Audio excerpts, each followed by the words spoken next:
welcome back to Abby, a Star Wars story. Today we're going to be going over the last episode of The Bad Batch, The Cab Fleet Has Arrived.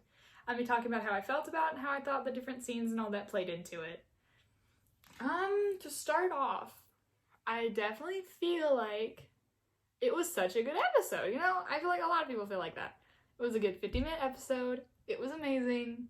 And they closed a lot of doors that I was hoping they would close that they left open. They tied up a lot of loose ends. So happy about that. And I just have to take a second to talk about the Zillow. That was so cool. Okay, I know that the Zillow was going to be in this final thing due to the episode before it. I knew that it was going to be in there, but it was just so cool. Still seeing it, and actually seeing it in full view. Seeing whenever it, opened its eye, and the camera just had, a shot of that was just so cool. And then, it just goes off and does its thing. And Omega's just chill about it, she's like, I got this under control. And speaking of the Zillow, whenever it breaks out of Tanis, I thought it was pretty cool seeing Crosshair be like, Echo's work or Omega's? And they both are just like, it's Omega. They know. They've lived with each other this long. They know whose work is who. They taught Omega everything she knows. They know what she's capable of and what she can do. They know that pretty easily. And I thought that was pretty cool. Seeing them yep, we've known each other for, seeing as how Star Wars timeline, we're going to say about 4 years. We've known each other for 4 years. We know what everybody's strongs are and what everybody's weaknesses. We know it pretty easily. So I thought that was pretty cool. And then I also thought it was cool, just seeing the kids just be so happy and so excited and following Omega's footsteps. And then seeing Omega say, whenever Jax was like, I'm scared of heights, Omega explained that you don't have to be perfect to be a good soldier. You can be different. And she explained that to him. And I thought it was super bittersweet, and just seeing how she interpreted that, hey, my brother Wrecker's scared of heights too. And he's still really strong. He's the strongest person I know. She said, she's letting Jax know that you don't have to, just because you're scared of one thing doesn't mean you can't be good at something else. And I thought that was super cool.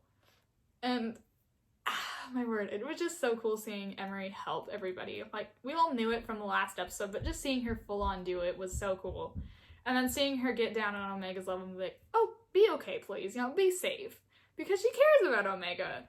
She wants Omega to be safe. She wants to see Omega again. They're sisters. Of course she cares about him. And I just thought that was so cool. Just seeing that.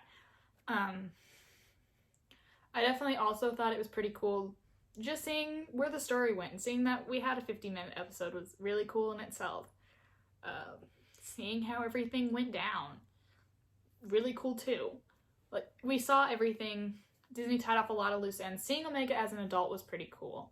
Some things I will say that I saw on her was the fact that I believe the gloves she was wearing were Emery's scientist gloves that you see back whenever she's working in Tantus. The headpiece that you're wearing is Hunter's. You can see Wrecker's Lula in the background of the shot whenever she's getting onto her ship.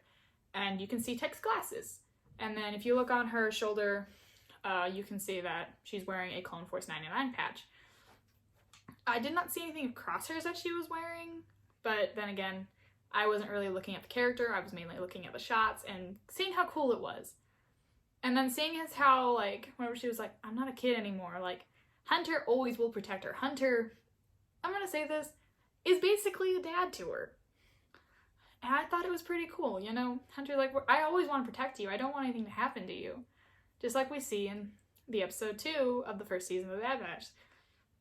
He tells Hunter, hey, you're always going to want to protect them. And you can see now that he does. He wants to protect them. He wants to protect her. And I just thought that was so cool. So I definitely feel like The Bad Batch, that episode was my absolute favorite. Seeing the Zillow, seeing what happened with the time jump with Omega. And I will say, whenever we first got that shot, I thought it was Ventress for a second. I'm like, oh yeah, Ventress does make another appearance in this. And then they show her satchel. I'm like, no, that's Omega. Because she's the one that carries around a satchel a lot. And I just thought that was super cool. And then just seeing them all under that tree, after they've rescued all the clones, after they've all got out of Tantus, I just thought it was super cool just seeing them, oh, you can be whatever you want. we don't have to do this anymore. We can live out the rest of our lives in peace. And I just thought it was super cool. Like, just being like, yep, we're gonna be fine. We're fine here. And we're happy that we are here. So that's all I have to say about the final episode of The Bad Batch. The Cavalry has arrived. I hope everyone has a fantastic day. Please like, share, and subscribe. See you guys on the next one.